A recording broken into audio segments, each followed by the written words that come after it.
Are you guys ready to learn about toe spikes? Yeah! We got the ultimate toe spikes. We're at Cincy CX and the rain is coming down. People are busting their asses. And somebody asked me to go through toe spikes. Let's do it.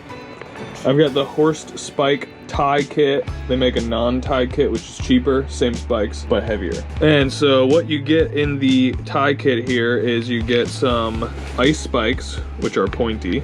You get some big dong or mud spikes, which is what I'm gonna use today. You get some medium spikes, and you get some small spikes, which I have in my shoes. So there's the breakdown.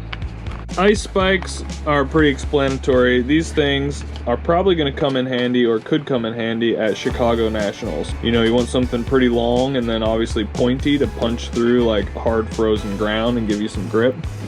So those live there and don't get used much. These are the three main spikes here. Today is a perfect time to talk about this because I usually run the little spikes all the time. Like, even if it's dusty, bone dry, I just like having that little bit of extra confidence on loose climbs. You know, Rochester was a good place for it. We had a steep run up off the bike path. Roanoke, we ran up some railroad tie stairs. Places that you don't really need it, where like the conventional like Shimano, you know, or whatever shoe you run, they usually come with some sort of stock thing in the toe spike hole. I like these Horst spikes better just because they're super low profile, so they don't get in the way of clipping in. They're just more predictable. The rubber on these, they wear away and break off sometimes. So then the medium spikes, these things come in handy. A place like Trek, where it wasn't super muddy, but it was slick, and we had that like soft run up out of the bottom of the factory hill or whatever.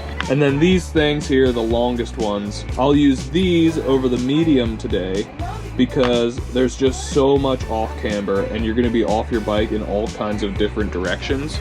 So we're gonna not only be going straight up a hill, but also like trying to slow down as we come, you know, off the top of the camel hump. We'll be trying to slow down. It'll be like ice skating. So the bigger the spike, the more you can stand on your toes and try to mitigate losing traction. That's how I use toe spikes. The Horst spikes are great because it comes with this 10 mil application wrench. So you take these in and out with this. Also use some Loctite. That way you don't over tighten them. A lot of people run into the problem of putting their toe spikes in here. They over tighten their toe spikes, and then this actually, the threads actually break loose in the shoe.